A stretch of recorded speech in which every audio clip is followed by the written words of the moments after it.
You might find this hard to imagine, but for years, China firmly believed it had to keep a low profile in international matters. In former Chinese leader Deng Xiaoping's words, it was important to hide your strengths and bide your time. That's why the Belt and Road Initiative marks a huge change in China's foreign policy.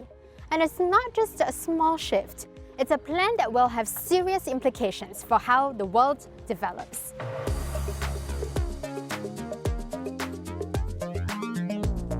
Called 一带一路 in Chinese, the Belt and Road Initiative was first announced by Chinese President Xi Jinping in 2013. It's a globe-spanning plan with the purpose of strengthening trade, infrastructure, and investment links between China and an estimated 65 other countries. Together, potentially participating countries account for more than 30% of global GDP, 62% of the world's population, and 75% of known energy reserves. Despite what the name may imply, the road actually refers to a maritime network of shipping lanes running from China through Southeast Asia, Africa, and all the way to Europe. The belt, on the other hand, refers to the overland routes, stretching from Central Asia to Europe. The most visible part of the Belt and Road so far has been infrastructure. In Kenya, for example, China built a $3.2 billion railway connecting the port city of Mombasa to the country's capital, Nairobi.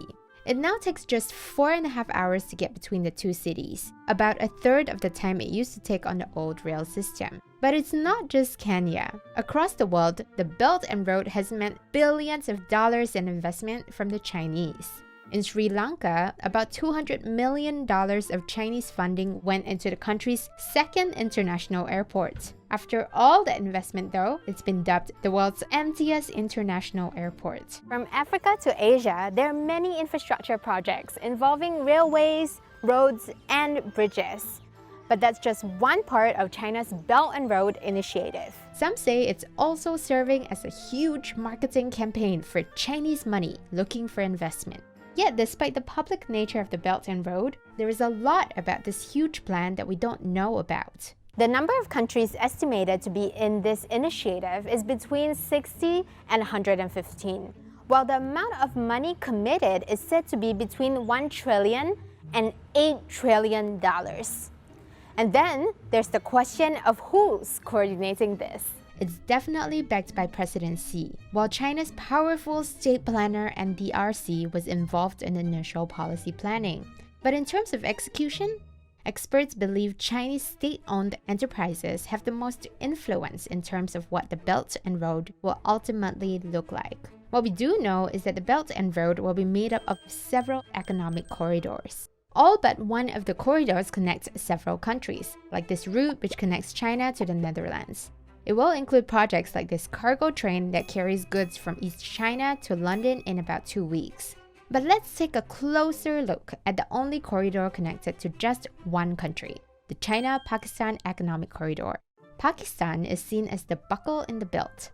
It was reportedly promised more than $60 billion in Chinese investments, although experts think the actual figure is closer to $20 billion.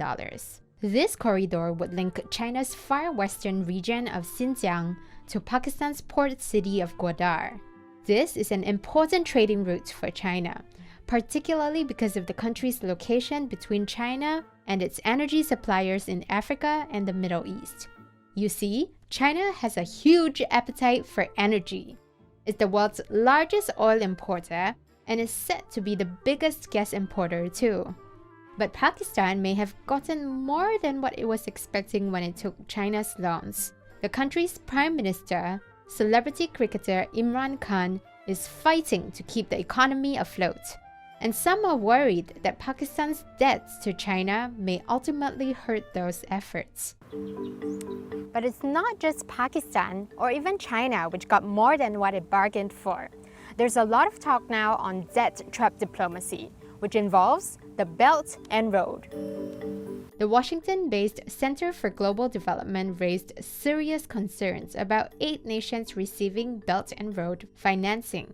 They include Pakistan, the Maldives, Mongolia, and even Djibouti, a country of less than 1 million. where China has its only overseas military base. The think tank said those nations' mounting debts to China put their economies at risk of potential widespread defaults. China faced setbacks when some countries' leaders who had signed onto Belt and Road projects did not regain power. One example, Malaysia's new government, which moved to cancel a $20 billion rail project. And there's the Maldives, which opened a bridge with Chinese funds. Now, it wants to renegotiate its debt to China. Even when it looks like China has a winning hand, like when it took control of Sri Lanka's Hambantota port after the country couldn't make repayments, locals protested what they called a colonial invasion.